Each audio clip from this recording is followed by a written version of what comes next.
Hello everyone, অনেকদিন পর একটি ভিডিও নিয়ে আসলাম। দেশের পরিস্থিতি স্বাভাবিক হওয়ার পর অনেকদিন পর আমরা দুপুরে লাঞ্চ করতে গিয়েছিলাম সবাই।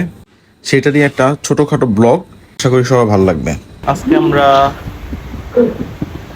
ফার্মগেটের অনেক পুরোনো একটা রেস্টুরেন্টে ইয়ান্তনে দুপুরে লাঞ্চ করার জন্য আসছি। তিনজন অনেক দিন পরে বেরিয়েছে। সিনথি কই?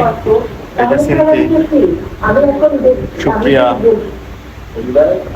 অনেকদিন পরে বেরিয়েছি আমরা দুপুরে লাঞ্চ করার জন্য।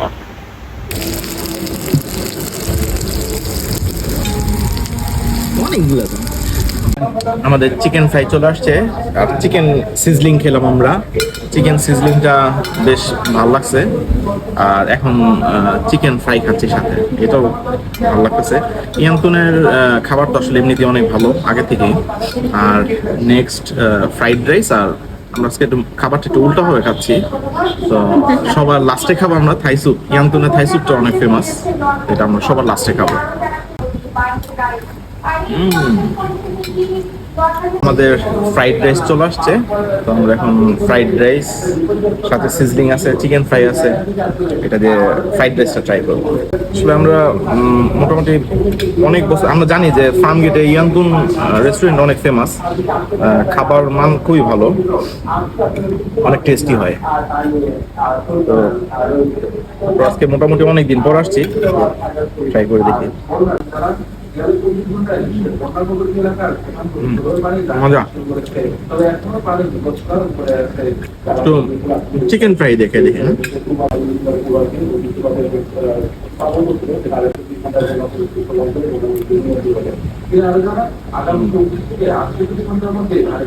মজা।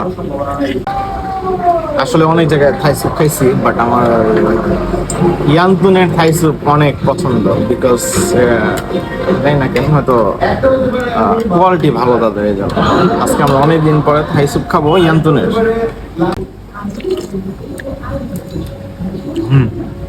পারফেক্ট, আগের মতোই আছে।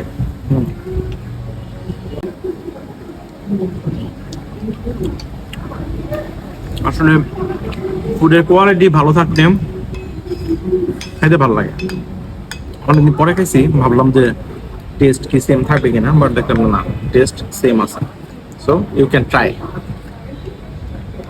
চিয়ার্স। ভিডিওটি এই পর্যন্তই ছিল। ভালো লাগলে অবশ্যই কমেন্টস করে জানাবেন এবং পেজটিও ফলো করে রাখবেন। আরও ভালো ভালো ভিডিওর জন্য আমার ইউটিউব চ্যানেলটি সাবস্ক্রাইব করে দিবেন। Thank you everyone.